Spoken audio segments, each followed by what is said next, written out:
Good evening and welcome to members, officers, the press and public joining the Strategic Development Committee. This meeting is being live streamed on YouTube, so welcome also to anybody who is viewing us online. To minimise travel, most officers are joining this evening's meeting via Zoom. First of all, can those present physically in the room hear me? Yes. And those online, are you able to hear me? See some nods and thumbs up, that's great, thank you.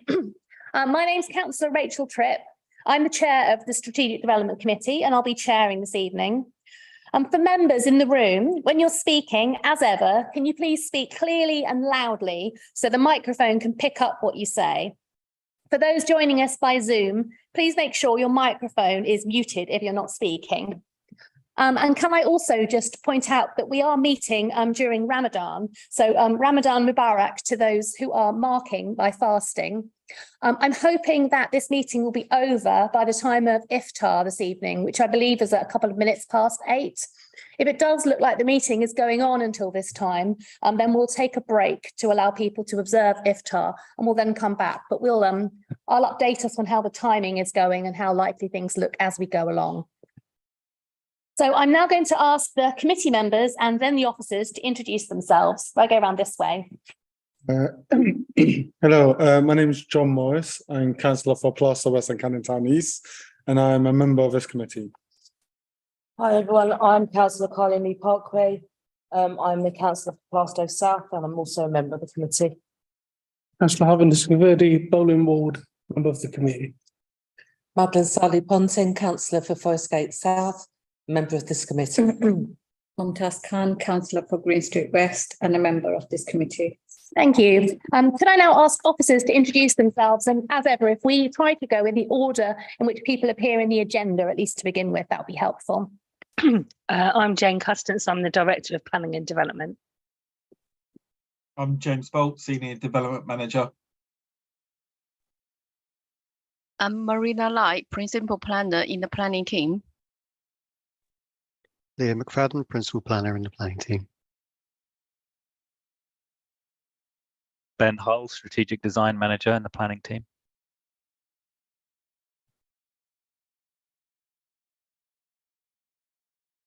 And I know that Amanda Jane Campbell, who often accompanies us yes. here. So, Vincent Healy for Amanda Jane Campbell, Legal Advisor. Great, thank you very much. Can I please remind members, as ever, when a vote's taken, it will be by way of raising our hands physically in order that we can capture this on screen. Item number 1 on the agenda is apologies. Have we received any apologies, Shirley? Yes, Chair, thank you. I've received apologies from Councillors Garfield, Barney and Allen. And I think we've also received apologies from Toby Johnson, Chair of the Design Review Panel, who isn't here tonight as none of the applications have been through the Design Review Panel during his time as Chair. Were there any other apologies that members were bringing? In which case we move to item number 2, which is minutes of the meeting held very romantically on the 14th of February for approval. Can I ask members present if there are any inaccuracies or any matters arising from those minutes?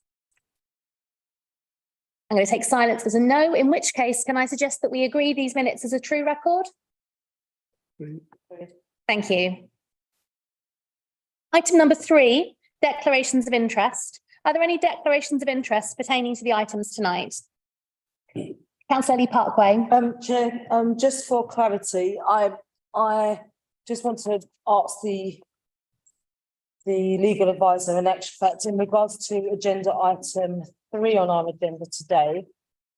My husband is the councillor in Plaistow North. However, this doesn't impede my ability to hear this application with an open mind. So I just wanted to put that on record if in case there was an issue, but it doesn't actually affect my ability to hear the item. Thank you. I think I'll ask that the minutes reflect that and just ask Vincent to confirm that Carleen is still able to participate in this item. You're just on mute, Vincent.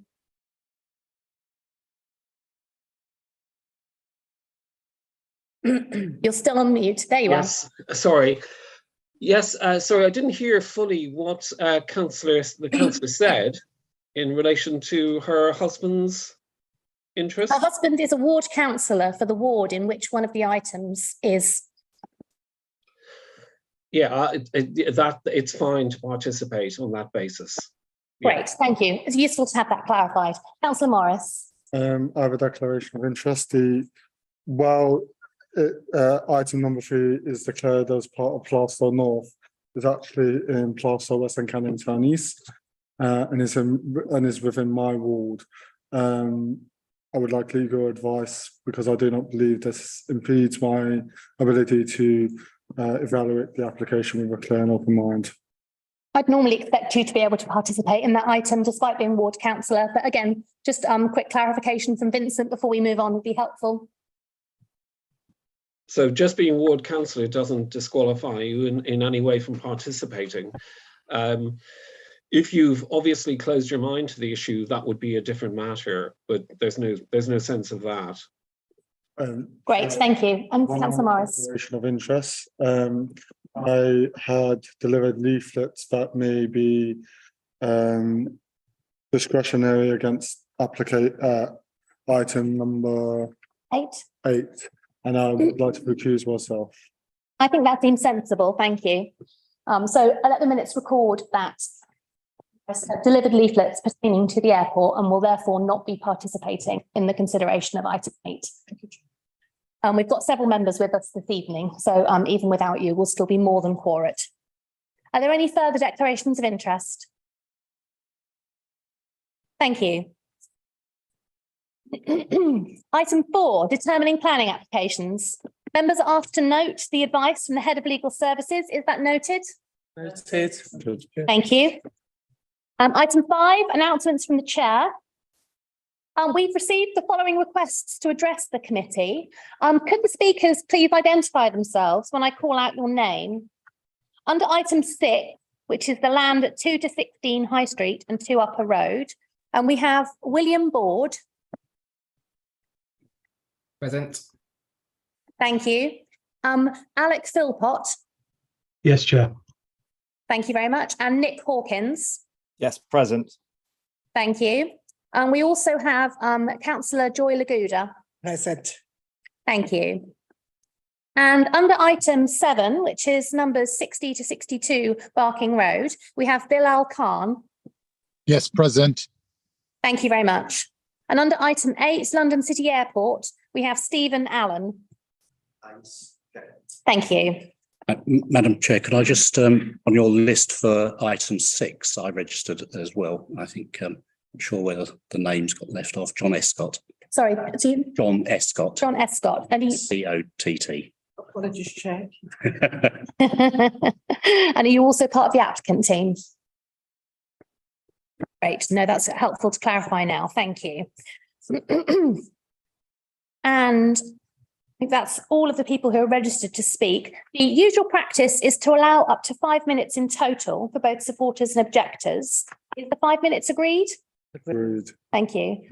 Councillor Lee Parkway. Sorry, Chair, I do apologise for being a pain, and I've missed it in my minutes, but going back to agenda item 2 around the minutes that are published in our agenda is that's of the 14th of April. However, our last meeting was the 21st of March.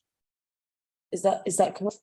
That's Chair. I imagine probably those minutes aren't available yet, so they'll probably be wrapped up, come to the next meeting. Okay. Is that right? Thank you. So thank you for that clarification. And so can we agree the remainder of the order of business as outlined on the agenda? Agreed. Thank you. And would members also please note the officer update report, which has been circulated? Yep. So please note, as is always the case, that the full consideration and planning assessment of matters is covered comprehensively in the committee report. I know that members will have had full regard to this, so the officer presentation will be a summary of the key issues only. With that in mind, can I please call upon the applicant's team for item 6 to address the committee?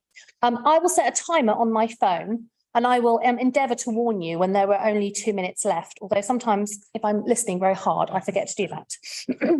Thank you, Madam Chair, and good evening, members, and thank you for allowing me to speak. I think the intention would be that I will address the committee. We have the rest of the team here, so that if there are any questions, then we have the appropriate experts who can field those questions and hopefully provide you with answers. I will speak to the committee, and I think I should say hopefully very briefly, because officers have set out a very comprehensive and detailed report for you, and they have advised that the scheme is compliant with relevant policy, and hence the recommendation subject to the completion of the 106 agreement. I imagine members are very familiar with the site, of course, in a very sustainable location, just along the road from Plaistow Station, numerous bus stops and buses on the High Street and in Upper Road. This is a significant regeneration scheme, which is part of the regeneration that is happening around Plaistow Station. And of course, the site is within the strategic allocation in the local plan for a mixed-use scheme to 8 stories. We have in front of you this evening is a mixed-use scheme up to 8 stories. The scheme has evolved through quite lengthy and detailed negotiations with officers. Various revisions of the scheme have taken place, and the result is now, I hope members will agree, a scheme of high design quality, entirely appropriate to its context. The scheme has been designed so there will be an active frontage onto the High Street with commercial use on the ground floor. Improvements to the public realm, the pavement is to be widened in front of that part of the scheme. The 2 wings of the building drop down on both sides in order to recognise the 2-storey nature of the adjacent housing to the south. All of the new apartments have outdoor private space, amenity space. There is also communal space with a garden having been designed at podium level. Disabled parking provided on site, and the scheme, as the officers advise, is compliant with all the relevant planning and highway standards. So members will see from the report that the application proposes a fully market housing scheme. The site does have a high existing use value, and both the applicants, surveyors, and your own viability consultants have agreed that this means the scheme cannot probably operate any affordable housing. However, the applicant is very conscious of the need for affordable housing in the borough, therefore agreed a financial contribution to provision housing. As far as I'm aware, there have been no objections to the scheme. It's not a locally controversial development. The applicant did undertake their own public consultation exercise, as well as the extensive neighbour consultation that the council has undertaken. So it does seem to me that this is a very good scheme that will have significant benefits for this part of the borough. And those benefits will be in terms of regeneration, provision of housing in general, and delivery of one of the key elements of the local plan. So in the circumstances, I'm just winding up, Madam Chairman, in those circumstances, I hope members will agree the recommendation and approve the application. So many thanks for allowing me to speak. Councillor Laguda, I know you've come along to support the application. There's roughly a couple of minutes left of the 5 minutes if you wanted to address the committee. Thank you, Chair. Thank you for giving me the opportunity to speak today. For some of you who don't know, I've been a councillor in Plaistow North for 24 years, and I've been involved with this scheme for about 10 years, ever since we decided to do the scheme. And I've been involved in it right up to now, and I've been working with some of the officers as well. So I'm hoping that, you will support this application, because it's going to give a very good outlook in Plaistow. We want Plaistow to be a town centre, and this development is going to bring a lot of opportunities for people in Plaistow, and of course the housing stock as well, and of course just the regeneration of Plaistow. As you know, now we've got about 4 stories of Plaistow North just around the area for anybody who's been there. And now this one is the one that's left, and it's giving the Plaistow not a very nice look. So by the time we finish with this development, it will be a beautiful place, and Plaistow will be quite well known for its town centre.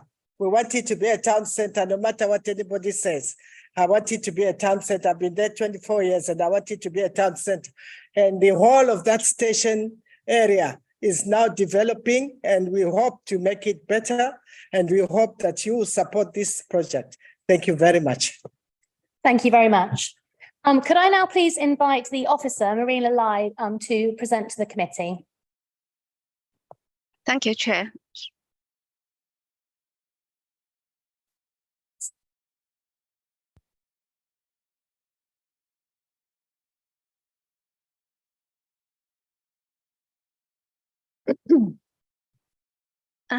Hello, Chair. Could you please kindly advise me if the presentation is being displayed properly, please? It is, yes. Okay, thank you very much. Good evening, Chair, councillors, and all the members and officers. The application I'm presenting tonight is item 6, the redevelopment of the land at number 2 to 16 High Street and 2 Upper Road. The application site is located on the south side of High Street, bounded by Upper Road to the west and Victoria Road to the east. The site forms part of a strategic site S29, which is designated for mixed-use redevelopment, including residential. There are existing terraced buildings on site. The properties fronting High Street and Victoria Road consist of commercial uses on the ground floor and residential above. The building fronting Upper Road is a former Salvation Army Hall. An area of hard standing is located immediately to the south, providing 12 car parking spaces. The proposal is for demolition of existing buildings and redevelopment of the site to provide a mixed-use development consisting of 69 residential units and 449 square meters of commercial floor space, along with landscaping, car and cycle parking, and associated works. The key planning issues that are presented at the committee tonight include principle of development, design, landscape, and public realm improvements, affordable housing, quality of accommodation, impact on neighborhood amenity, and sustainable transport. Moving to principle of development, the site currently accommodates 15 existing flats and forms part of a strategic site which supports intensified residential use. The proposed provision of 69 new homes will contribute meeting the relevant housing targets as set out in local plan and the London plan. The site has an existing commercial area of some 1,250 square meters.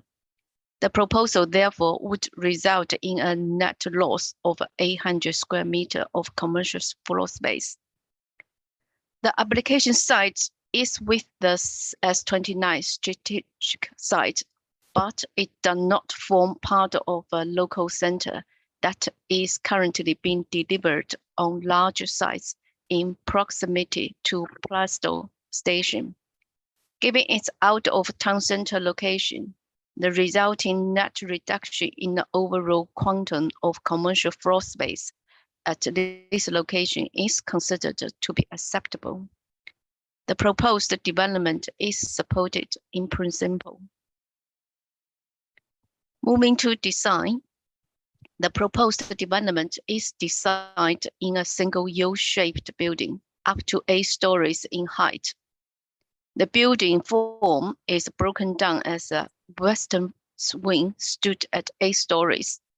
East wing reduced to 7 stories to mitigate the daylight and sunlight impact to Victoria Point. Height of the building is reduced to 2 stories along the south boundary on both wings. There is a further stepping of height to the wings at the 6th floor. Communal garden at the podium level is also pulled away from southern boundary.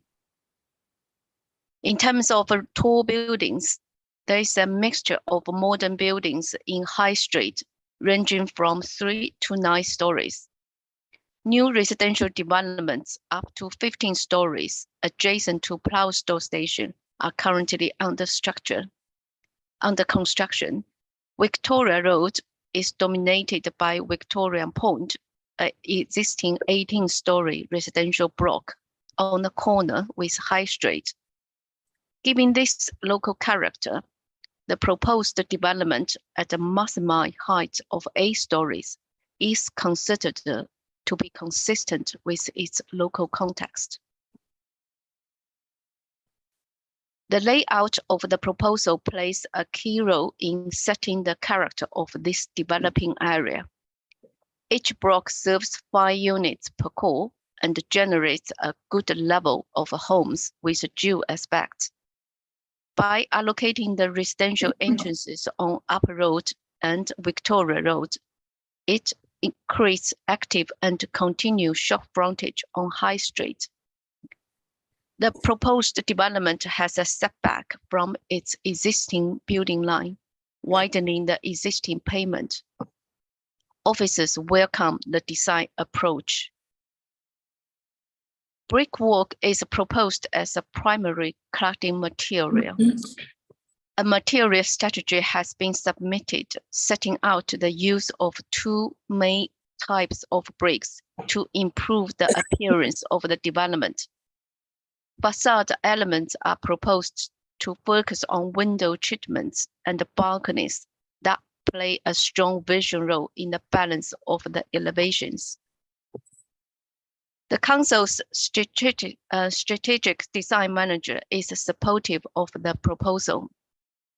The architecture is considered to have evolved positively through conversations with the Newham Design Review Panel. Conditions are attached to planning consent to secure the design quality of the scheme. The proposal is therefore supported in design terms. Moving to landscape. A communal garden is proposed at the podium level at the first floor. Being south-facing, the garden will benefit from a good level of sunlight. The garden includes informal play space, new trees, and planting. The proposal brings the existing building line away from the site boundary to High Street, Upper Road, and Victoria Road to widen the existing pavement to ease the movement of people around the site. Officers are satisfied with the approach, and the landscape details are the subject of conditions, and the public realm improvements are secured by Section 106. Moving to housing, the proposals deliver around 38% of 3-bed units and 2 4-bed units. The provision of family units is marginally below the local plan requirement, which is 39%. However, the scheme includes around 3% of 4-bedroom units, which are considered to be suitable for family homes. No affordable homes are offered with the development. The Council has appointed a BNP Paribas to review the applicant's viability study. The review concludes that proposed development with 100% of private housing generates a deficit of £730,000 against the viability benchmark. Despite the viability conclusion, officers have negotiated with the applicant and successfully secured a financial contribution of £101,000 towards affordable housing. This payment would make a meaningful contribution towards other councils' projects, delivering much needed affordable housing for Newham residents. It is disappointing that this development has not been able to yield on-site affordable housing. However, this contribution is considered to be a very good offer in the circumstances of the viability conclusions. Subject to the applicant entering into the legal agreement, officers conclude that proposed affordable housing payment would make a minimal contribution to affordable housing delivery. The proposed development will provide 65% of dual or triple aspect dwellings. All family homes are dual aspects. The layouts of the proposed units are supported. All units are adequately meet the minimum internal floor space as set out in the London plan and benefit from adequate private outdoor amenity space and good levels of light. The quality of accommodation of the scheme is considered high. The application is supported with a daylight and sunlight report. Officers consider that the target levels of the retained daylight and sunlight are acceptable with the urban location. Whilst they are isolated impacts, these are not unusual in urban location, and the impact of the proposed scheme on existing properties in the surrounding area is considered to be acceptable. Moving to transport, the development is proposed to be car-free, which meets the London plan requirements. The proposals will also make the provision for 7 off-street Blue Badge car parking spaces.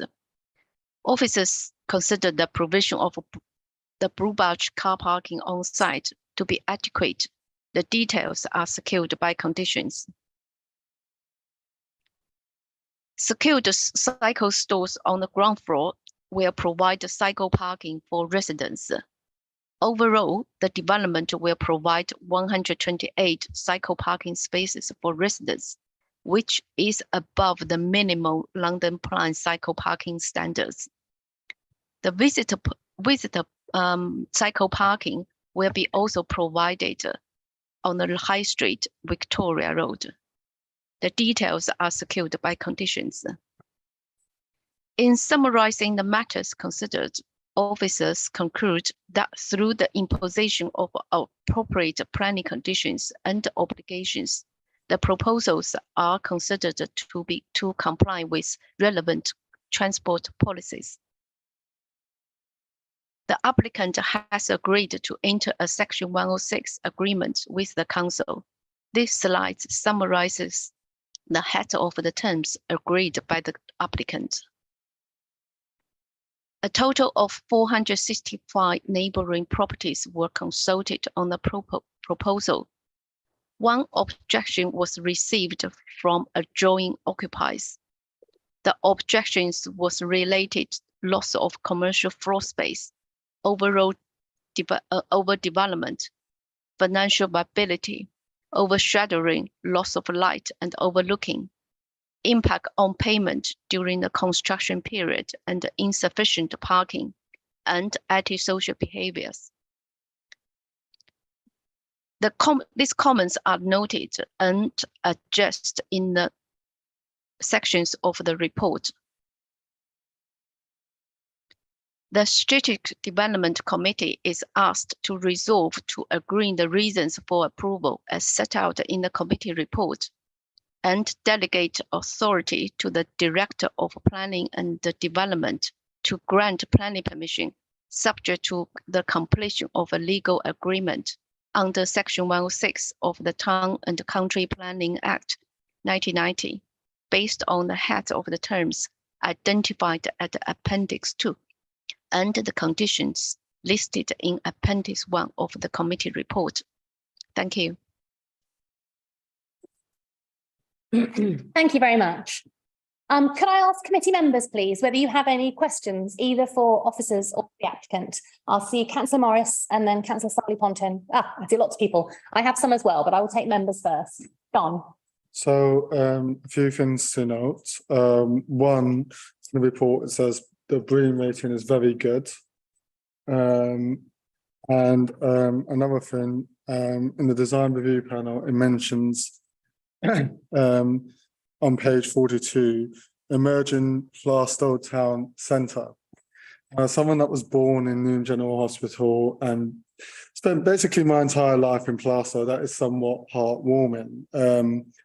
Plaistow actually had a lot of local town centres, more than it does now. And sadly, during the regeneration in the noughties, it lost about one of them, certainly one important one. And actually, for me, density, the density that this new development will bring is much welcome, because it makes Plaistow into a more viable town centre and improves its vibrancy, and I actually quite welcome that density. So thank you. But to my question, on page 105, I note that there's only 2 commercial units, whereas the previous site had multiple ones. And perhaps this is the question for the designers. What was the thinking behind providing 2 units instead of multiple units that exist now? I think the reason behind it really was just taking market guidance and advice. I mean, the applicant has traded in that local area for a long time, and I think knows the market. And I think the view locally from local advisors was that would be more likely to generate commercial interest. But as with commercial space, very often these days it is divisible. So these spaces have been designed so that if actually there was no interest in the larger units, then it's perfectly possible to subdivide, create a greater number of smaller units. So I think we take the view that in doing it this way, we've probably got all the bases covered, and that really how that all divides up will be a question, I suspect, for the commercial marketplace. I see from Zoom that William Board from ATP Architects was indicating. Would you like to bring him in to answer? Yes, Go ahead. Yeah, I would just like to add on what John was just saying, is that the commercial units have been designed that you at least get 4 entrances off High Road. So it has been designed that it can be split into at least 4 units or one large unit if markets demanded that. So it has the flexibility in the design. Thank you. Councillor Sally Pontin. Hello, I'm also a Plaistow girl. So I'm very pleased to see development in Plaistow. I wanted to ask as a follow-up to the one of the issues around the commercial interest being shown in the property. Have you got any partners that are interested in taking the spaces? Because as we know, it's great to have high quality commercial spaces available on the open market to attract good people in, to provide good services, not just for the local population, but also the footfall using the tube station. Is anybody mind proposing to take these premises? There's no one signed up. So in that sense, no. But we have to achieve a planning consent first of all. And I think that's the first step. And if planning permission is granted, then I would anticipate that there will be market interest. That's certainly the view, isn't it? I think previous tenants want to come in. There are, I'm told by the applicant that some of the existing tenants and previous tenants have shown an interest in effectively staying there as well. So there will be negotiations that will have to take place, but certainly I think the sorts of tenants that you would hope will be attracted to this are exactly the sorts of tenants that we would want to see. That's good to hear, because as it's stated, whilst this is this has been a commercial set of buildings, as we know, it's not directly in the town centre for Plaistow, which is what's stated in the report. And so we want to make sure that it's not duplicating or putting out of business anyone that's already got a successful business within the current parade of shops opposite the post office. Okay. I do have a concern about the lack of affordable housing. And I want some clarification on that, because as a borough, we are looking for mixed residential accommodation, because we like to have our residents, as we've always done in Newham, living in mixed circumstances so that they can get on with their neighbours well, whether they're Indigenous or whether they've, you know, come to the area because of its new success and, you know, affordability. Why is there no affordable housing? Well, I take your point, and you know, I see schemes across London, across the southeast, and the reality is that sometimes, given commercial circumstances, and you know, and certainly in terms of the application of policy, it's difficult to make a scheme work with all of the inputs then that go into assessing deliverability that way. In this particular case, there are high existing use values because, of course, there are commercial tenants on the ground floor, and they're paying rent. There are residential units on the site as a whole, and the valuers, when they put all of those inputs into the model, and because of that existing use value, then look at whether, if affordable housing were to be either in compliance with the policy level or at a lower level, and often there'd be schemes that can't generate 35% affordable housing, but might be able to be built out if there's 15%, for example. But all of that sort of testing goes on against the benchmark land value, which is what is if you like, what it says, the benchmark against which you can either develop, because it's going to be a scheme that ticks, that works, that is going to be a viable proposition, or not. And so certainly the advice from both our consultants, and we had Savills look at this, and from the council's own consultants, BNP Paribas, was that if there was affordable housing incorporated at any level, even quite a relatively small level, there would not be a margin, if you like, that would enable any developer to come forward and build out the scheme. So it's a balance in the end. Does the council want the strategic allocation delivered, i.e. it's going to be good for Plaistow to have this delivered and the site redeveloped, or not? Because if one were to put affordable housing into the scheme, then the scheme is unlikely to come forward because it just simply would not be viable to do so. So, all I can say is that we've looked at it every which way to see what we can do, and the message has come through from those who are cleverer than me at assessing these things. The answer is unfortunately not. But Mr. Patel has been at the site a long time, and he's part of the furniture there, and we have, I think, felt somewhat ill at ease in that sort of conclusion, and therefore that's why the financial contribution is being. We do applaud and celebrate local people doing well and making good for the community. So thank you for that, sir. I do, though, have strong concerns about the lack of affordable housing, because we have a 35% commitment with a to 50%.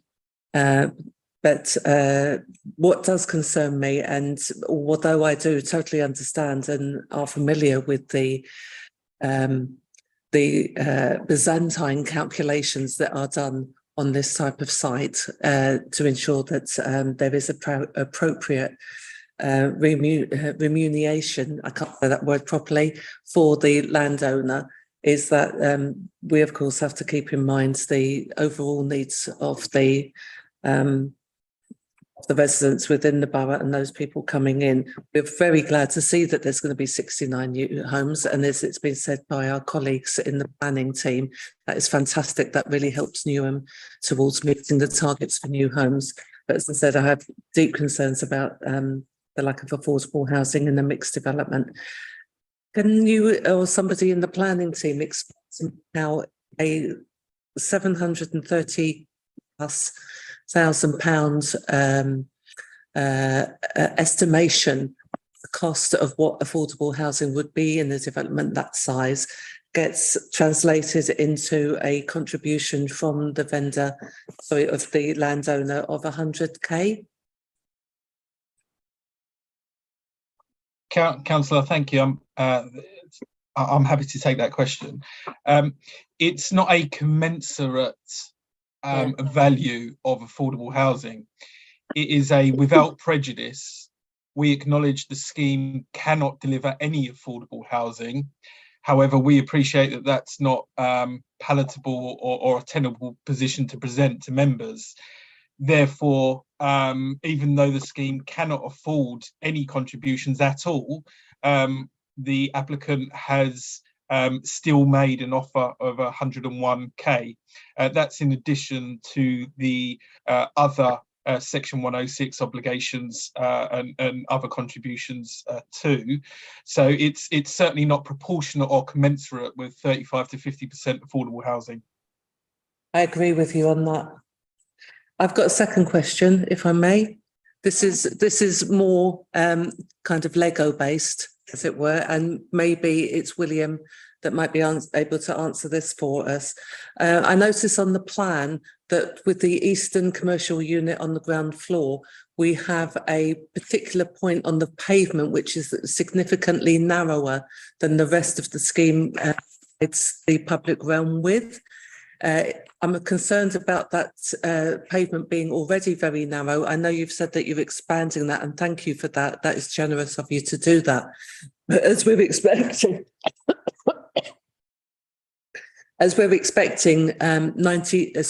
69 households to be living here, plus hopefully the increased commercial footfall into these lovely new commercial units.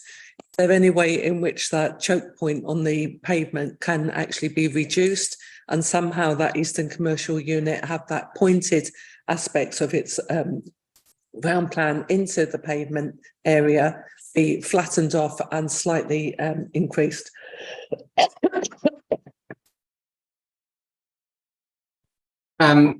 So at that pinch point, I think the road at the moment is about 1.2 meter. The pavement at the moment is about 1.2 meters wide. And I think we're increasing that pavement width to, I think it was at least another 2 meters in that pinch point. So you're talking about, That's good. so you're talking about a 3.2 meter wide pavement, new pavement in that zone, which with the calculations and talking to the transport people, we've realised that that's quite an adequate size of pavements in that zone there. In that case, I apologise for my misreading of the scale. Okay. But also the pavement isn't part of this. I'm looking at the computer. I'm an old lady. Councillor Singh Verdi. Yeah, obviously Madeline's picked up one of my points anyway. And yours as well. Please add.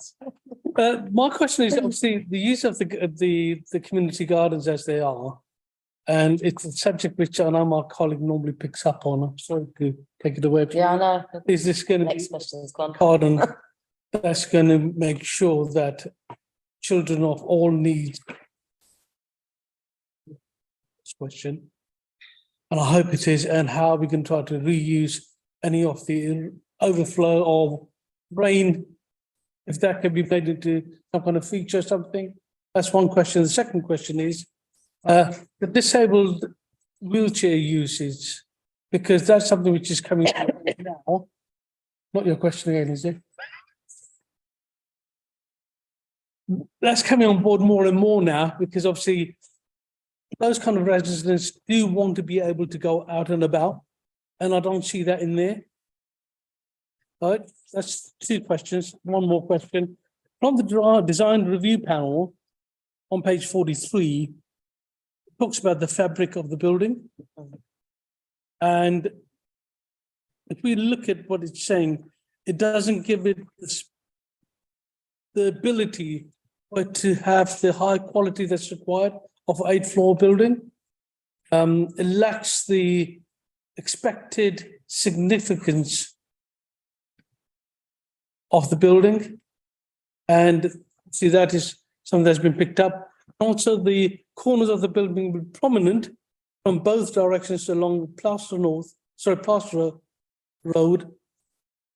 Do not contribute anything towards the architectural or the identity of the building. So it's like a corner, how I see it, and it's not prominent in such. It doesn't do justice to what's been expected. I'll deal with that last point first, if I may. That design, and William, I'm sure will come in and correct me if I'm wrong, but that design review panel was in 2018 and was on the original scheme. In response to those comments, in effect, we redesigned the scheme. So the scheme in front of you tonight, redesign, which reflects those comments that were articulated at the DRP back in 2018. As far as disabled users and catering for children of all needs, with sense are sort of slightly interrelated questions, points. The detailed layout and design of those communal spaces, I think, is a matter, and again, the officers, I'm sure, will correct me if I'm wrong, but I think is a matter that's going to be covered in the conditions, or is a matter that's covered in conditions, which requires the precise details, the finer points, if you like, of how those spaces are laid out and designed to be submitted to the council for approval. So I think our intention is, yes, of course, we want to design to ensure that those spaces are available to all, and that will be a matter be carried forward through the real detail, nitty-gritty bits of the scheme, which will evolve through preparation of the conditions and the discharge for those conditions. And in terms of the disabled parking, are you able to reassure us that the disabled accessible units will be those that have close access to the blue badge spaces? As far as I'm aware, yes. William might be the one he's lived and breathed this scheme. Potentially going to be the one who can give you a more definitive answer than me, Madam Chair. Did you want to come in, William? Yep. So the disabled car parking bays have easy access to either core A or core B, which can be accessed internally. Core A can be accessed internally. Core B is accessed via Victoria Road, but very close proximity to the entrance to the Undercroft car park for the disabled units. And both cores are provided with 2 lifts all the way up, providing level access for disabled users. Thank you. Marina, did I see you indicating as well? My question was more about the wheelchairs. Obviously, we do get those electric ones now. Is there parking space for those? Are you talking about mobility scooters? Mobility scooters, yes. So within each unit, to comply with building regulations M43, there is space dedicated within each unit to park a wheelchair and transfer to an internal wheelchair for use within your own flat. So each of the disabled units has been designed to fit that space within. Thank you. Sorry, Marina, were you indicating to come in as well? Yes, John actually has mentioned most of what I wanted to say. And the conditions for the landscaping details and the car parking spaces for disabled parking spaces and the management plan and this accessible units, including accessible levels, are all conditioned And also for the architecture, yes, and John said that's the DRP notes was stated in 2018 during the planning application stage. The scheme has been actually amended twice. Possibly, I would be better for pass this to Ben to give you a little bit brief on the design amendments during the planning application stage. Well, perhaps to close off the questions that have come from Councillor Singh Verdi first, perhaps we could leave applicants and officers with the committee's strong desire that play spaces are of a really high quality and are inclusive, and ask that that be picked up in conditions. I think the question raised by Harvinder, sorry, I've got Carleen first and then Mumtaz and me as well, but I think the question raised by Harvinder about design quality is a good one, because like other committee members, I also read the initial design review panel report with some concern. There's some quite strong language in there. Ben, did you want to come in and reassure us about whether or how the scheme has moved on since that design review panel? I'm also curious to know why it didn't then go back to a subsequent design review panel as well. Sure, yeah. So as the applicant has stated, it was presented, I think, in autumn 2018, and I think the sort of the layout was broadly supported and the massing subject to the quality of the architecture, but obviously there were concerns raised at that point. Then there was I think quite a big sort of hiatus in our engagement with the scheme, and the application came in a few years later and had changed quite significantly from the pre-application scheme to the application scheme, and addressed quite a lot of the points that had been raised by the DRP. As it had come in as an application, most schemes are presented to the design review panel as part of the PPPA process. So we didn't refer it back to the DRP, and we also felt there'd been a lot of progress in terms of the design quality and addressing those points. However, we did pick up a number of comments and referred those back to the applicant, asking for amendments to be made, which were subsequently addressed. So at an officer level, we're very comfortable that the outstanding points raised by the design review panel have been addressed, and that subject to conditions, this can be a very high quality design. Oh, that's reassuring. Thank you. Colleen, sorry, I missed you out earlier on in the order of hands, and then I've got Mumtaz as well. And then if you haven't covered it all by then, I did have a couple of questions myself. Thank you, Chair. So just noting all that's been said, and I do appreciate, Ben, you just referred to page 57, that actually the design review panel and council officers have thought that this is of high quality, this specific project. There were two things I know I'm going to beat Rachel to it in regards to very, very happy to see the amount of cycle parking. You got there first. And my fellow councillor Joshua Barker will be happy. Actually, it's quite a lot. I don't think I've seen this much cycle parking on a development of this size. So really welcome that. I did have some questions around play space, but the chair has already said some things about that. I do just want to touch on the period of building noted in the comments made by the objector, 31st of August 2022.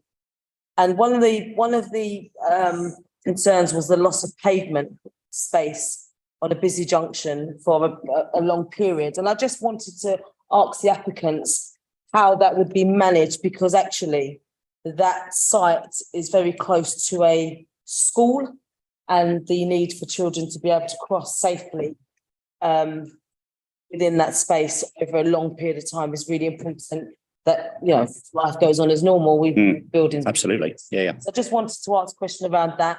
I did have a question in regards to designing out crime. So I do notice that you have many doorways opening onto the upper road and obviously the high street, but I appreciate that they are the commercial units. And then some also opening up onto Victoria Road. Just wanted to understand if the applicants considered the issues around crime and safety, and how you would mitigate from I can't really tell, and I appreciate that my eyesight's not the greatest. Whether or not there is any access into the core of the buildings from those streets, civic streets, other than also what I assume you can get into the actual building itself from the main core in the back. So I just wondered how you've been thinking about how you'll design that, Brian. I had another question. I can't find where I've written it on the paper. I might be in here actually. One sec. I do want to actually say, and I think put it on record if as the meeting is being minuted, the fact that the footway is being extended to that much, I think is really important, considering that is a really tight bend as it currently is. You can barely get two people up around that. So that's really welcomed, and thank you to the applicants. Play space has already been done. I did want to ask one other question. Noting the pictures on page 108, can I just ask you, are they called roof panels? What are they called? Solar panels. Solar panels at the top of the building. Brilliant. And how will that benefit the residents of which are living in that space regarding their energy bills? I know that's a lot, sorry. I'll pass that last one on to others, but I'll come back on the first two questions you asked, Councillor. The condition 5 requires a construction logistics plan to be prepared and submitted, and that includes quite a number of measures. Yeah. One of which is how one's going to protect highway infrastructure. So that will be, where hoarding's going to go and all that kind of stuff, to make sure that you don't have to suddenly, we've all had to do at times, step out into the road because there's construction works going on, that kind of stuff. So all of those details are going to have to come into the council for approval. I think the officers have got the means of control there, point that concerns you. As far as access to the cores are concerned, there are separate residential access points to the cores. So there are residential accesses, and then the access to the commercial units is from the street frontages. And then on the solar panels, I'm looking hopefully to one of the team to come and answer that for you. William. Yep. Okay. On the construction logistics plan, first of all, I think one of the points is that you can reduce deliveries during peak school hours. And I think in our initial construction logistics plan draft issue, that will be part of that. So there won't be any large deliveries coming out during the peak school hours. On the secure by design and access, we haven't to protect the latest thing with secure by design in what we find out with the offices at the moment is that you restrict access to the upper floors through the lifts. So it's fob access. You can get access into the core, but then you need your fob access again to get into the lift, to get into each floor, and it's very secure. And one of the conditions on the for the application is secure by design. So it's meeting with secure by design and agreeing this with them and the certification for the building. And then on the energy, I think in the energy report, we are looking at for this building, we're looking at a mix of air source heat pumps and PV. So we're proposing the air source heat pumps will be, you can get individual ones within each unit. So each resident will have their own individual air source heat pump inside their unit, and the units have been sized to accommodate this. And then the PV helps then run those air source heat pumps to keep bills lower for the residents. And this is all to comply with the latest building regulations Part L requirements. Thank you. Thank you. Mumtaz, I saw you earlier. Thank you, Chair. So some of my questions have been answered, partly answered. Of course, I encourage, improvement in the area, and I know the area needs that kind of improvement and investment. In terms of the layout, I was kind of a little bit worried about antisocial behaviour, because any improvement we should be catering for our young people. But if we, the layout did worry me a little bit, but I think covered to some extent. I think it would be good to see a better plan physically in terms of how the different entry looks like. But yeah, that may be a little bit complicated. I want to move on to page 32. And are we saying there's no social housing in this development? That's correct. Okay. If we look at on page 32, obviously there's 19 one bed, 22 two bed, and you've got 26 three beds, but a very small amount of four bed. In fact, 2 units of four bed. I would really like to encourage more families to move into the borough. Was there a reason why you've chosen just to? We've 2 properties of this size. We've sought to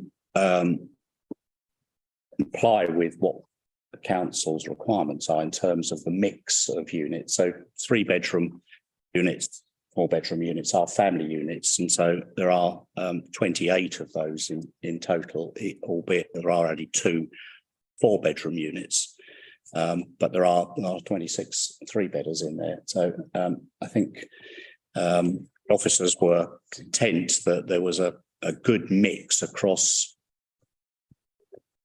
sizes of units in the scheme, and that it was broadly policy compliant. Okay, I've got an additional question as well. Go ahead.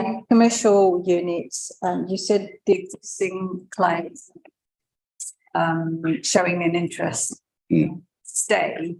Would this mean similar kind of rent, or with new developments always rent seems to, keep up, and then the business are having to kind of move and. I think times are tough on the high street. We all know that. But I think the answer to your question is we just don't know at the moment, because it'll be several years down the line when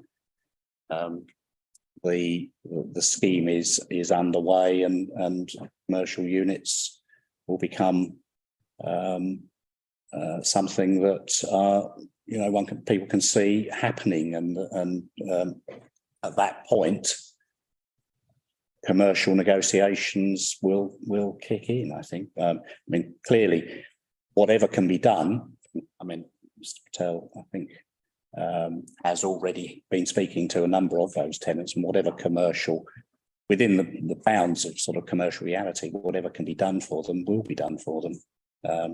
But certainly that's a process that will happen some years down the line. It's a worry. It is.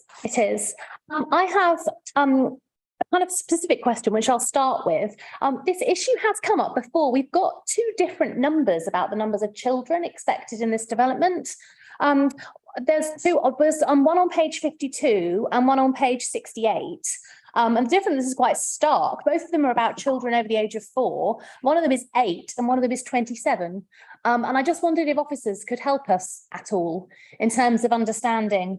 I expect the kind of factual answer will be, well, those are 2 different formulas. But that doesn't quite answer the question to me of broadly how many children we expect to be there, and can we do real and meaningful planning in terms of play space, school spaces, all the other kind of resources that families and children need, if the idea of who's going to be there are so wildly different.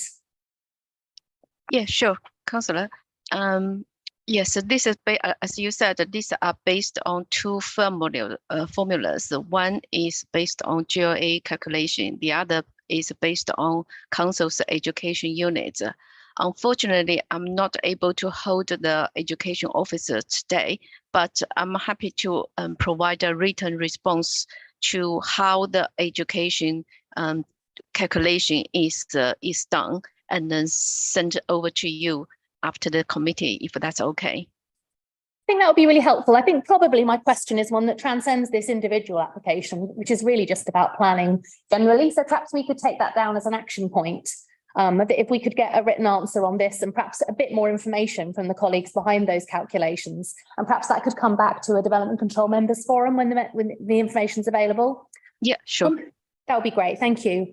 My overall comment on this application, of course, is going to be to echo my colleagues' concerns about the level of affordable homes. You know, we're always looking for more affordable homes. It is extremely unusual to be starting from a starting place of none at all.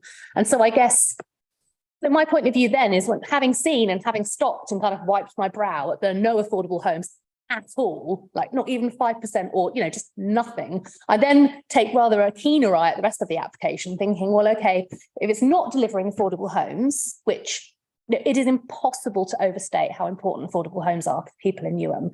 The stories in my inbox, the people I saw in the library on Sunday. It's London as a whole. It's not. Well, yeah, of course. And I understand you talking about the commercial concerns, but I also know when you say you look across kind of London and the southeast and you see developments which are looking at, you know, maybe sort of 15%, and, you know, what other planning authorities do is up to them. But within Newham, affordable homes and social rent is, you know, an absolutely political priority. It's not only what people need, it's right at the heart of what we want to do for people.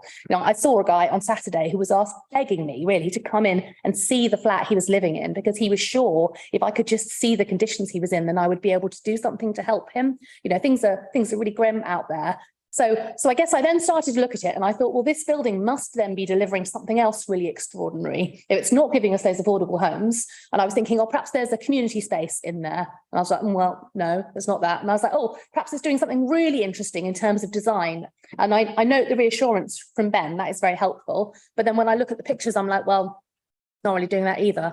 And then I thought, well, perhaps it's doing something really lovely in terms of kind of greening and highways improvement and contribution to road safety. And I was like, well, that's not there either. So that notwithstanding, I think the discussion tonight has been helpful, because I think maybe the question that I arrived with from the papers, which is like, what does this deliver from the people of Newham, is the kind of clear desire from councillors with a link to Plaistow to regenerate that area and to have new development there.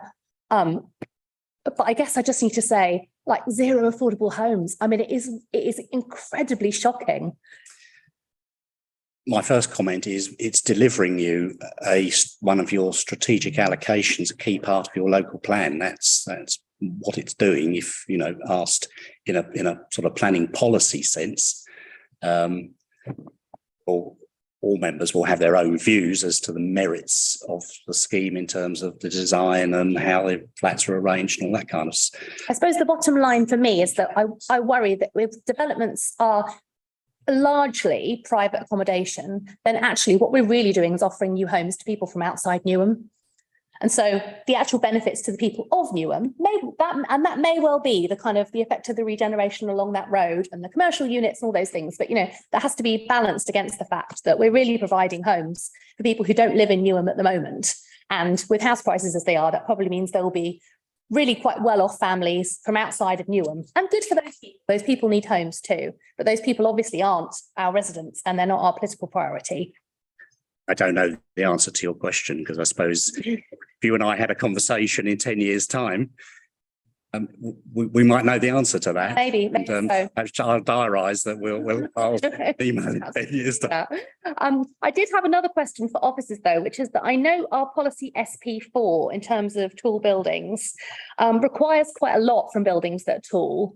It requires not only appropriateness, but also added value, it's part of what I was talking about, and also positive contributions, and also exemplary design. And I feel like I can see from the comparisons of other heights in the area that we could make a case about appropriateness in terms of height. There's quite a lot of density massing there as well. Is it the view of officers that this development meets all of those criteria? Not just the appropriateness, but the other ones as well?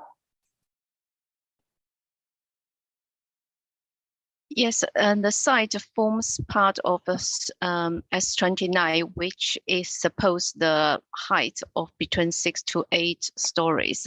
So in terms of the added value, as we just talked about the widening the payment. So I would say this is a part of the added value, improving the public realm, and also the provision of the communal gardens to provide the informal play space for the children as well.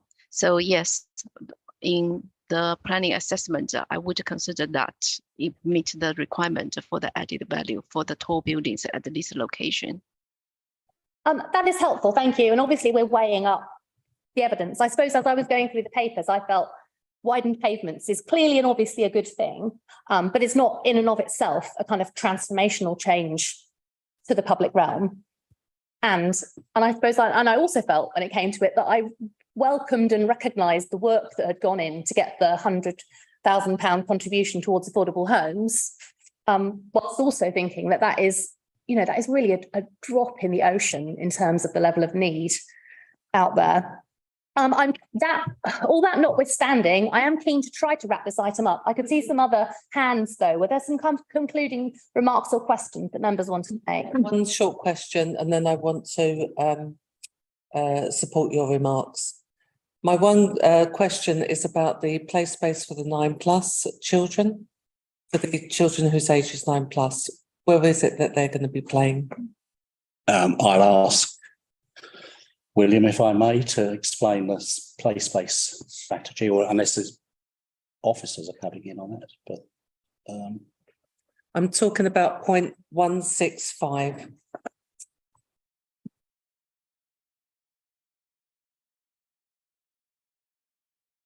Page 68. 67, 68, yeah, sorry. I've just skimmed up. 68. So my reading, paragraph 165, says that play and recreational needs for older children within the development will be in the podium gardens. Was there an additional concern that you had? My concern is that normally 8 years old. Can you confirm for me whether that's to include play space for 8, 9+? Because the local park is a long walk away across a number of very busy roads. And the only other informal play space locally is very much centred within a very different local authority estate, which is unlikely to be accessed by the children from this block. As far as I'm aware, scheme's been designed to comply with the relevant guidances, but I'm not the designer. I can give you a specific. What somebody else on the team? The team or the officers. Arlene, did you want to comment on the proximity of parks? Yeah, so Chair, just to be of some help and use, maybe not. We just across the road, I do appreciate there is a busy road, and that is correct. But there is one busy road, straight walk into Valletta Park, which is accessible, which is no more than a minute walk from that specific place. And then further down the road, up the road, there is also another park that's not too far. And I think that's about 300 yards. Yeah, Leicester Gardens. Leicester Gardens. I'm just very concerned on the same road, which is no problem there. That's helpful, thank you. Could I also bring in William, just confirm about whether the play space on site is going to cater for children of the older age groups that Mads was mentioning? Yeah, that's part of the condition on the landscaping to cater for all requirements. Which is? I think 4+, but I think that 4+ includes over 9-year-olds as well. Okay, so there will be over 8 to 9-year-olds. Okay. I just wanted to mention with regards to local parks, this we are expecting because of the nature of the mono inhabitants that will be in this development. I don't know if that's the correct way of putting it because it's not a mixed development. We'll be coming into an established area with established use of the parks by the local population. And I find it difficult to see that they will be wanting to use or find it easy to access the local play spaces immediately, and therefore they will need to have some space on site. And was there another comment you wanted to make before I wind up? What it was separately, No, but that's fine. I'm looking to move us towards a vote, but Carleen, did you want to come in first? I wasn't going to say anything on play space because it was picked up quite a lot, but I will say it because I think I should. So just in regards to what we have in our pack and also the conditions, I would think we just need to put it on record, of which the chair has already done. But from my point of view, from somebody that advocates for special education needs and disability, the importance of high quality I've got that note. play space within that play area. I do appreciate play spaces are slightly different for different people, but I also do appreciate within the documents that, if I remember rightly, all of those apartments do have additional space, which I assume is through balconies and so on and so forth. Private amenity space. But I would expect that the play equipment, no matter what that looks like, is of good quality. Inclusive. And maybe speak to some of what Councillor Rachel talks about in regards to what we're getting for the space and what's on actual site. Inclusive and high quality is the note I've written here. Excellent, thank you. And I'm also making a note myself that the overall question about play space, about quality of play space, about your different provision for different ages is probably something that we need to come back to as a committee separately. I am keen to move us towards a vote. Marina, could I possibly ask you to share your screen again, please, so that we can see the officer recommendation? Of course, Chair. Just bring this up now.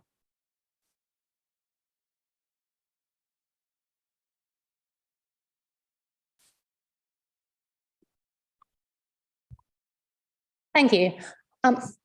Officers are asking us to approve, or at least they were. Sorry, we're just having a delay. Here we go. Officers have asked us to resolve to approve. Can I please ask those members present who are in agreement to approve to raise their hands? That is 5 in favour. There aren't any against, and I will abstain, please. Thank you. Thank you very much. That application is approved. Thank you for coming. Thank you, Chair. Thank you. I'm going to move us on, therefore, to the next item in the agenda, which is item 7. That's number 60 to 62 Barking Road. Chair, Yes. on my ward, so You do have an interest in that. We can note that in the minutes. We see nothing. have been advised that you're still able to take part. Member isn't in itself, doesn't disbar you from taking part. I'll say to the applicants, as I always do, you're of course very welcome to stay and hear the rest of the committee, but we will understand if you have homes and families to get back to. Thank you. Thank you for your courtesy. Would the applicant, Bilal Khan, for item 7, like to address the committee for up to 5 minutes? Yes, hello. Please do start whenever you're ready. Yes. Okay. First of all, good evening, council and committee members. My name is Bilal Khan. Thank you for your time today to give me this opportunity to deliver the presentation for the Section 73 application. I've been living and working in Newham for over 20 years, and I'm a partner in a small family-run construction company called Samson Homes. We have a long history of working within the borough, providing construction services and small new home projects. We have focused on generating employment for local tradesmen for many years and are currently trying to construct 24 residential apartments on Barking Road in East Ham. This is our first experience of constructing a project of this scale, and have made sure to work closely with the council through all the planning and construction phases. We have been very transparent and forthcoming, making sure that we have always paid all the commitments on time, should they be for planning fees or the SIL contributions. We have been financially struggling to get this project completed. The reason for this is the inflation caused by huge construction costs which have occurred over the past years. Our construction costs have seen a devastating rise of nearly 20% overall. We have secured debt finance for the project, but have also had to secure bridging finance to pay for the increasing construction costs on this project. As mentioned, we are a small family company and really want to work within the borough delivering new homes. We have had to deliver 6 affordable homes as part of the development, which was the original Section 106. But because we couldn't find a registered provider who wanted to take these on, this presented us with a huge dilemma. We had planned to deliver these 6 affordable homes and had budgeted for this. What we had not expected was to be in a situation where we had to find another £554,000 as a payment in lieu of the affordable housing. This is a huge amount for a small company like us, and one that wasn't factored into the cost budget or the debt finance we had secured. All the debt funding that we have is needed to complete the construction. However, we only had £50,000 in cash, which is our contingency budget. We have Just to let you know, you have 2 minutes left. Thank you. Thank you. We've tried to work with the council to offer that £50,000 upfront and pay the outstanding balance for the payment in lieu on the sale of the apartments, but this was rejected. We're now left with no other sensible position but to pay or agree to pay the Section 106. Again, I'm trying to work with the council, and I'm not trying to dodge or hide from this payment. Just this morning, information from the lenders to say that they will support us to get this huge amount ready to pay for the payment in lieu. And I'm just requesting the council just to give me that opportunity where we can get this money together and pay for the Section 106. Thank you. So just to confirm then, are you asking for us to defer this application? Yes, Or you please. asking us, you're asking for us to defer it to give you more time? Yes, please. Thank you. Did the officers want to comment on the request for deferral? Is there anything in particular that we should be aware of in terms of the legal timings or any other implications that we should be aware of? And Chair, I'm aware the applicant has been in discussion with our legal officer for the preparation of the Section 106 document, and I have no objections to the request for this deferral.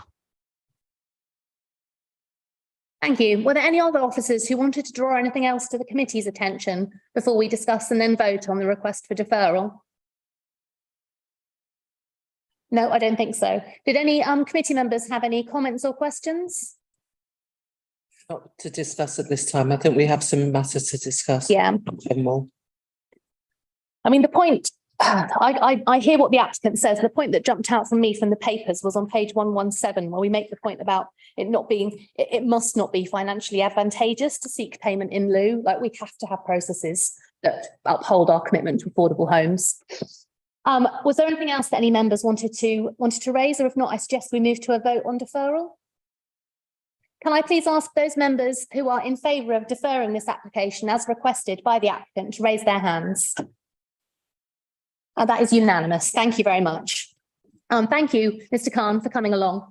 Thank you very much. Thank you. And thank you to officers. We move on now to item 8, which is the application from London City Airport. I'm aware of the impending time of iftar, so I propose that we will at least have a recess at 8, or we'll decide what we're going to happen. That gives us around half an hour now. Would the applicants like to speak in favour of this application for up to 5 minutes? I'd like to recuse myself from this item. Yeah, of course. They're very welcome to stay and observe, but you may not want to. Thank you. Thank you, Chair. Right, whenever you're ready. Thank you, Chair. Given the thorough officer report and there's no third party speaking at the committee, we're more than happy to get officer to And I think we're very happy with that too. Thank you very much. to answer any questions. That's useful. Thank you. Okay, so I shall stop this. And can we move on, please, to the officer report? Thank you, Chair.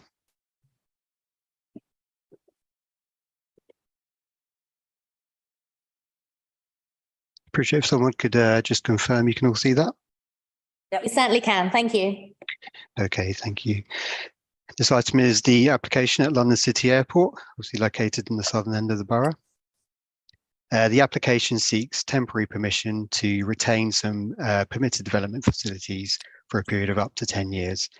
Those facilities are described in the slide above. So that's the goods in facility, immigration facility, baggage facility, temporary decked car park, car rental building, and also the application seeks to erect a temporary gate room facility as well.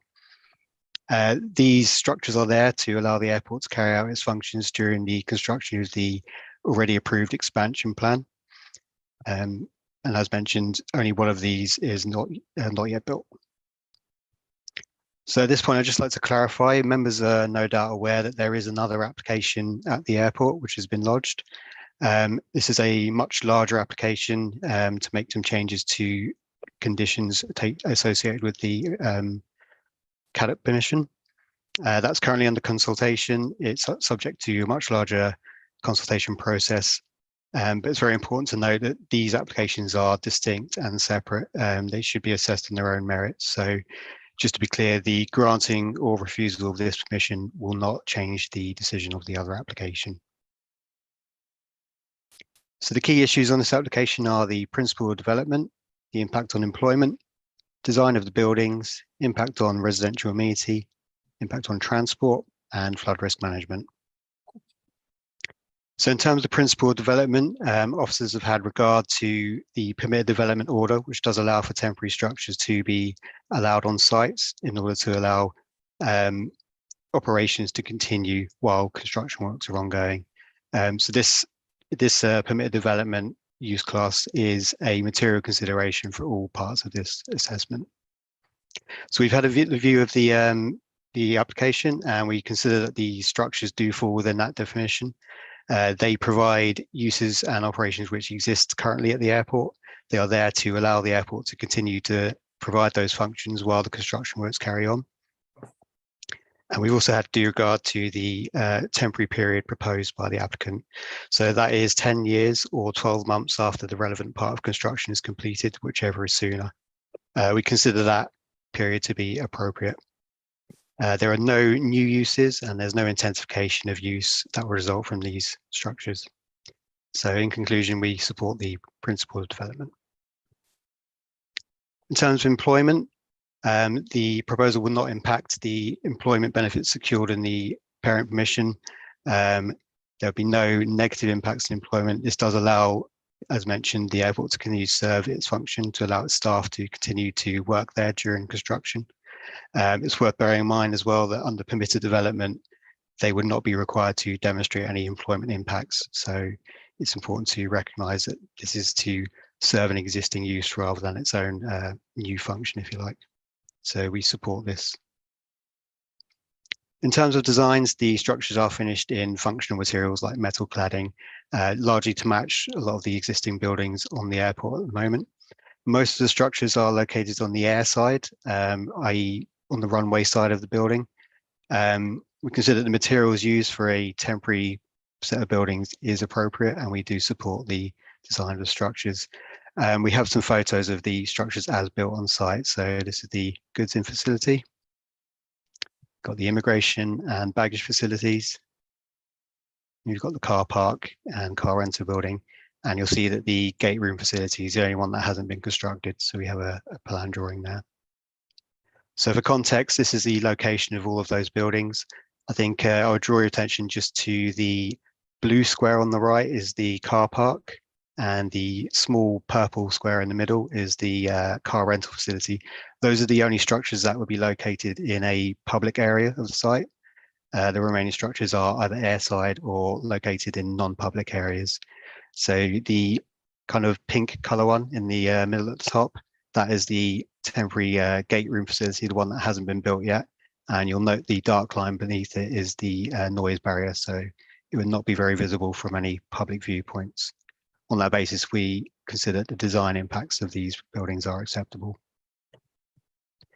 In terms of impact on neighbouring amenity, we consulted 541 neighbours. We received 1 objection and 1 neutral comment. The objection related to the extension to opening hours, which is part of the other application I previously mentioned, so it's not strictly relevant to this application. As mentioned in the previous section, the structures are located away from public vantage points. They are of similar kind of scale and size to the buildings that are already on the site, so there wouldn't really be any impact on visual amenity. And as mentioned before, there are no new uses and no intensification of uses that result from these structures. So on that basis, we consider that there would not be any negative impacts on neighbouring amenity. Similarly, the transport impacts would be acceptable here. The temporary car park is only to serve staff during the construction process, and it will be replaced as the planning permission that they have will be implemented. On top of that, the previous permission has a bunch of conditions to manage transport impacts during the construction phase. So on that basis, we also consider this acceptable. And finally, in terms of flood risk, the site is located in the flood zone that benefits from flood defences. The structures aren't considered to increase any flood risk to the site or the surroundings, and there were no objections from the LLFA or the Environment Agency. And on that basis, we consider it acceptable. To sum up, the officer recommendation is to agree the reasons for approval as set out in the report and delegate authority to the Director of Planning and Development to grant permission subject to conditions listed in Appendix 1 of the committee report. Thank you, and I'm happy to answer any questions. Thank you. Could I ask, please, if any committee members have questions or comments, either for the officer or for the applicant? Councillor Sally Pontin. Hello. I want to ask first of all about the construction of the staff car park, which I understand is a temporary measure. As we are in the floodplain and between two large bodies of water, will the temporary car park have a permeable membrane, or will it be actually concrete, tarmac? What's it going to be made of? Thanks, Councillor. Is that a question for me or for the applicant? It's for either yourself or the applicant, whoever has the answer. Sure. Well, the car park is already there, so I'm not sure of the exact makeup of the materials of the surface. Perhaps if I flick back to the picture of the car park, you'll see that it is a temporary structure. It's largely, sorry, I'm having some problems with my computer. It's largely scaffolding in nature, if you like. The actual material of the parking surface, I believe, is probably similar to the tarmac that's already there. But having said that, we have received an updated flood risk assessment with this application, which has determined that these structures don't contribute to any flood risk or anything like that. Could I bring the applicant in as well on that issue? Just introduce myself, I'm Tim Halley, Director of Planning at the airport. In case I'm correct, the structure that's currently in place is in situ on top of the existing surface car park, and it provides an additional level above the surface level so that staff can park their cars in that particular area whilst construction works are ongoing at the surface. All right, okay. Sorry, that was unclear before. Now I understand. I have another couple of questions, which was you're expanding the capability and the capacity of the airport through these works. Is that correct? So these works are temporary structures that were put in place to enable us to deliver the construction of the already approved plans for the new passenger facilities that were previously granted consent at the airport. Given the complexity of building around an operational function and maintaining appropriate levels of service and safety at the airport for both our staff and passengers, we needed to develop these facilities for the duration of the construction period such that construction can be completed. And once complete, those facilities would be removed. But we're not seeking any changes to the existing operational limits. This is very much a temporary measure until we have completed the already approved works. Okay. Do you mind if I just clarify my understanding, because I may have misunderstood from the paperwork and from the delivery of the presentation? So you're asking for an extension on the lifespan of temporary structures? That's correct. Right. Okay. Thank you. I did have one question, which I think is for the applicants. I note from the officer presentation and also on page 130, the reference to a temporary immigration facility.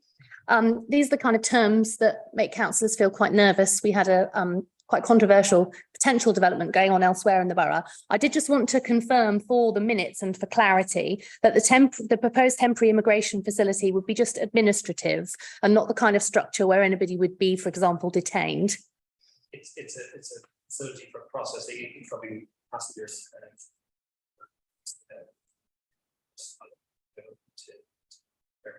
And that's an existing facility which is used at the moment as you propose it to continue. Okay, thank you. Were there any other comments or questions from members? No. No, in which case I'm going to propose that we move to the vote. Liam, could I ask you to share your screen again, please?